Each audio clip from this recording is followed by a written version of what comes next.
Thanks for joining us on the John Mendola Show. We are driven by McCarthy Tire and Automotive Centers. Well, the 80th annual Dream Game is taking place next week.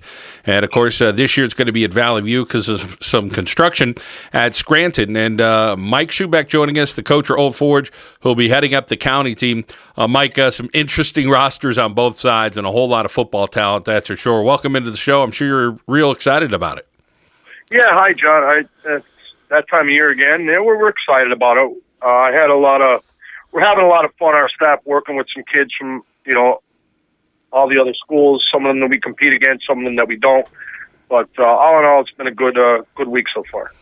Well, getting that intermingling with teams and kids that were competitors at one point and getting to know each other, it's one of those special times in your life that you remember because you once thought something about somebody, you get to know them a little better, and like, man, this guy's really a great guy. Tell us about some of the things you've seen with some of the teams and some of the players so far.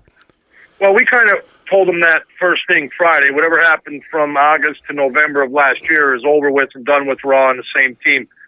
And, with 36 guys, you kind of get your offense and defense set, who's going to be where, pretty much going through the lineups. And they bonded, relatively quick. It's been a lot of, it's been a great pace of practice. We've been going to the ground the last couple days. We'll have another full padded practice tomorrow, and then we'll start reeling it in a little bit towards the end of the week. But I would say, all in all, I'm really surprised how well they're getting along. I did make a comment today. It's a lot better than the first time I did it.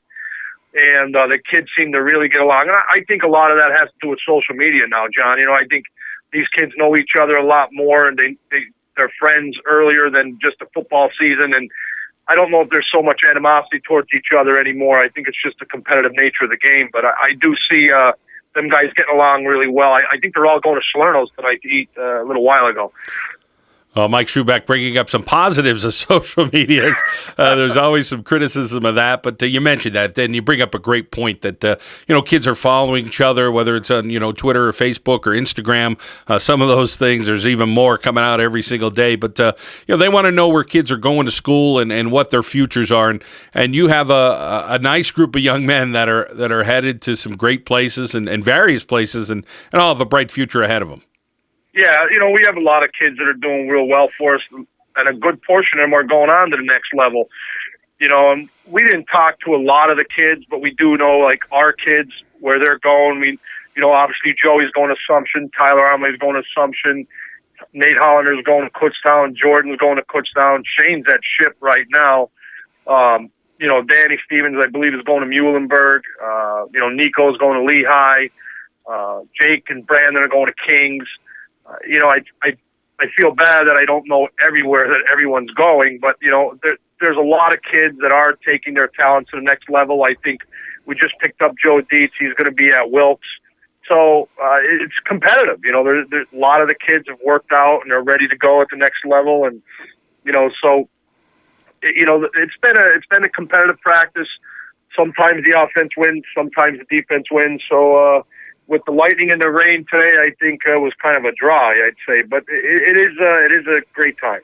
Well, Mike, the coaches really get into it, and it's hard work. I know you guys put in a full slate, not only with your own team that you're working on the high school level, but this kind of takes you away from that. And, as much as you like to get involved and do all these great things, there's some work ethic that goes into it, and you guys work hard there at Old Forge. But, getting the kids to buy in, and are you getting kids that say, hey, man, I'd like to play more offense and defense, and you got to kind of figure that out and say, hey, we'll put you where we think it's best. But, you kind of take some of those things in mind in trying to accommodate as many people as you could.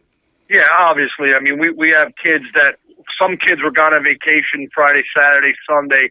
So their first day was Monday. We were already 2 days ahead. So, and we understand that's going to happen and things are going to go on. And, we had, unfortunately, Jason Martin had a situation with his family. So he was behind the eight ball a little bit. He's jumped into the secondary to help us out. But, it doesn't seem to be a problem. I mean, we have 36 kids. We have a full roster. What we have is what we got going in the game. We've been reassured by every kid now that it's a solid roster. We're not going to lose anybody. So right now we're just trying to get consistent with so many different kids with so much different terminology. One kid calls it a slant, another one has a number, another one has a different term. So we're just trying to get everybody worked through and get a positive atmosphere. But the consistency has been good at times and then a little bit shaky at others. But for the most part, it's each kid's giving good effort. Mike, and you bring up a great point about the different terminology, and is this going to be, you're going up against a legendary coach, Jack Henzes, what a great person he is, and is it kind of like that Dunmore Old Forge feel as far as a scouting part of it, or terminology wise? Or do you think you guys are going to do your own thing and just kind of work to your players' talents? Well, it's funny you said that, John, because Coach Repshis and I talked this morning because we added another player from Abington, and there is rules in the game. You got to stay in a 4-3. There's only certain coverages you can play. If there's one back and the quarterback's under center, he has to be behind the quarterback. He can't be offset. So it takes away a little bit of both teams what we do. You can't have an unbalanced offensive line. So we understand Dunmore runs a little bit of that. We ran a little bit of that last year. So I think at the end of the day, it's more or less geared. You have 10 days of practice. You want the kids to play in almost a confined scrimmage atmosphere, but, a lot liver. You can't blitz. You can't stunt. You can't do a lot of that stuff. You can't block punch. You can't block PATs. So there is some rules to the game. And honestly, it makes it a little bit more, it makes it more difficult because now you're getting away from what you do best. And you gotta go by these rules that sometimes doesn't fit each kid you bring in. And some teams run different defenses, so now you're basing the kid's, his playing on what you've seen on film and what you competed against, and now he's got to play a will linebacker in a 4-3, and he looks at you and says, "Coach, I never was out here," and we had a couple of those things happen in the last couple of days, but in all, most of them, their effort and their attitude take over, and they just learn how to play football. Well, the crowd expected to be great as always. Hey, it is the 80th annual Dream Game. Mike, this thing's been going on a whole long time. It's for a great cause, and there's a lot of support in the community. Of course, what they do with the Dream Game and the bigger meaning that they have for it, it's great for everybody. I know you'd be the first to say, hey, this is good for the kids to go through this experience. Yeah, it's great for the kids to go through this experience. There's a lot of guys. I remember a bunch of guys from our team. I remember the fact that we won on a field goal. It might have been the last. I couldn't even. We talked about that tonight, and I wonder if they were able to block that. I mean, if you line up in a 14-14 game with 10 seconds left, you're going to mean to tell me you can't go after the kick to try to block it to see if you could stop from losing the game. I mean, those are the things that go through my mind. But we did win on a field goal, and I do remember a lot of things in that game, and I still remember the guys that I played with in that game. So from that point, I think it's something that our kids, being at Old Forge, getting to run around on the game field again with their buddies, and then also meeting a lot of kids they played against. Just from our kids' standpoint, I think it's really a positive.